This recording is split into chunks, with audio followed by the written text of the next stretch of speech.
Hello everybody and welcome to the third video in our series of videos on the Vietnam War. As always, we begin with our learning outcomes, so by the end of this presentation you guys should know what happened at the Gulf of Tonkin and the results of it. Second, you guys should know how the US escalated their operations in Vietnam and some of the tactics they used. And finally, you guys should know what the Tet Offensive was and the consequences of that. So today we are going to focus on the escalation of the US involvement in Vietnam under the new president, Lyndon B. Johnson. As we saw in the last video, John F. Kennedy was assassinated on the 22nd of November 1963 with his vice president, LBJ, becoming president. Now, LBJ inherited a deteriorating situation in Vietnam. The unpopular strategic Hamlet program and Ngo Dinh Dien's corruption had led to Diem's assassination in 1963 also. So while the US under JFK had refused to send troops to fight in Vietnam, there were 16,000 military advisors there at the time of his death. The US also sent their Air Force to support the South Vietnamese, and they executed something called Operation Ranch Hand, which began in 1962. With this, the US planes dropped an extremely poisonous herbicide called Agent Orange on the jungles of South Vietnam. They were dropped to destroy the trees so that the Viet Cong or the VC they couldn't use it as a place to hide in their guerrilla attacks. Between 1962 and 1971, over 20 million gallons of this poisonous herbicide, Agent Orange, were dropped, infecting water sources and poisoning the people of South Vietnam. To this day, they are still feeling the health repercussions of this poisonous herbicide that was dropped not only on the forests but on the hamlets and the villages that would have been near these forests. Now, the next big escalation in US involvement was based off of a fake attack reported by the US. So US military and naval fleets were patrolling the waters surrounding Vietnam, and at an area known as the Gulf of Tonkin, which we can see here on the map that is provided, they pretended that they had been attacked by the North Vietnamese Navy on the 4th of August 1964. Now, this incident known as the Gulf of Tonkin incident was a complete lie, but they used it as an excuse to attack North Vietnam. So on the 7th of August 1962, Johnson was given permission by the United States government to use all necessary measures to prevent further aggression from from North Vietnam. So this was known as the Gulf of Tonkin Resolution. The US then began bombing North Vietnam with no declaration of war. Now, in 1964, Johnson had to win a re-election. He became president by default after the death of John F. Kennedy. So he ran on a campaign saying that he wasn't going to send American boys to do what Asian boys ought to be doing themselves. He was elected as president in 1964. However, his promise to keep American troops out of Vietnam didn't last long. Now, on the 5th of March 1965, Johnson launched Operation Rolling Thunder, which was a devastating bombing campaign on North Vietnam that was to last over 3 years. So, US B-52 bombers dropped huge amounts of bombs, not only on North Vietnam, but also on South Vietnam too.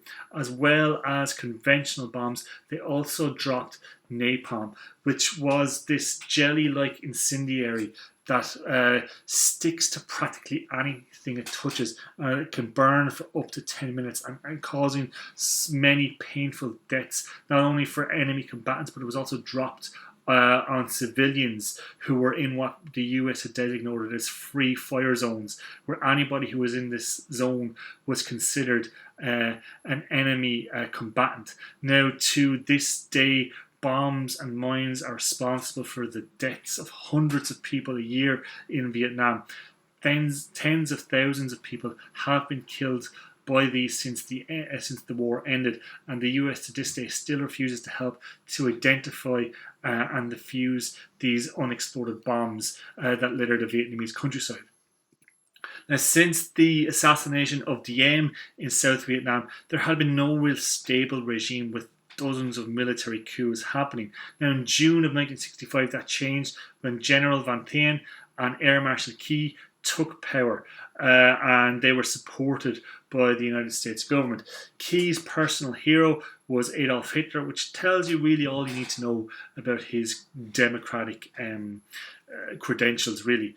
So, on the same day that Operation Rolling Thunder was began, the first US ground troops also landed at a base at Da Nang. Now, US troops, the troop numbers began to grow in huge numbers after this point. By the end of 1965, nearly 200,000 US troops were in South Vietnam to help fight the Viet Cong. By the end of 1966, it was nearly 400,000 troops, and by the end of 1967, it was nearly 500,000 troops.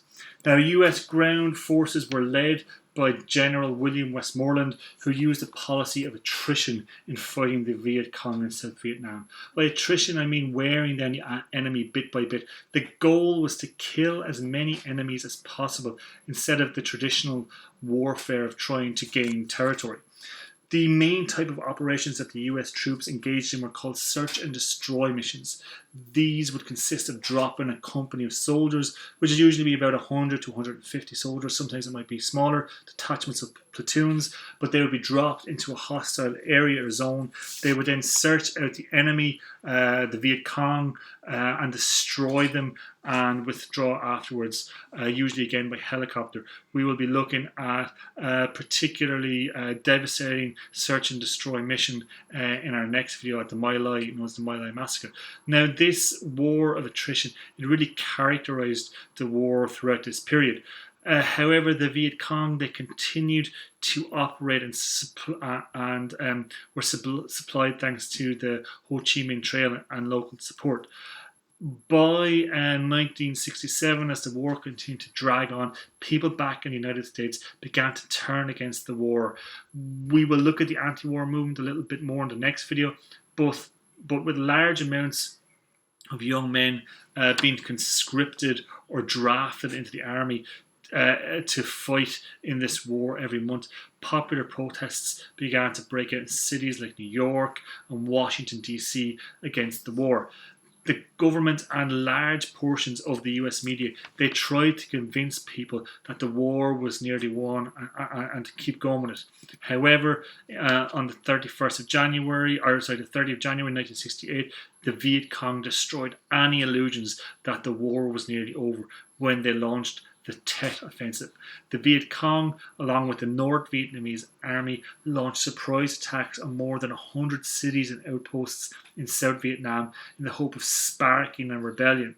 Now, while the Tet Offensive was actually a failure for the Viet Cong and the North Vietnamese, it failed to spark the rebellion they hoped to get. They didn't hold any of the cities or outposts that they'd attacked, and they suffered heavy casualties. It was a victory in a different way. It completely demoralized US troops and government officials in Washington, as now the whole world could see that the Viet Cong were far from defeated, that the war was far from over, and was looking more and more unwinnable. In the aftermath of the Tet Offensive on the 31st of January, Lyndon B. Johnson announced that he would not be standing for re-election. This brought an end to what had been a disastrous presidency, one that had promised so much but had left the country divided, left the country ruined, and in the quagmire of the Vietnamese War. In our next video, we will look at his successor, Richard Nixon, and his attempts to win the Vietnam War using his madman policy.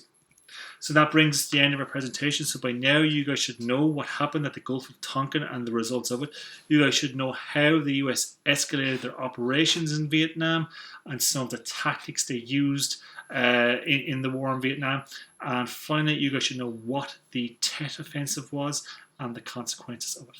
Thanks for watching. Hope you guys got something good from this video.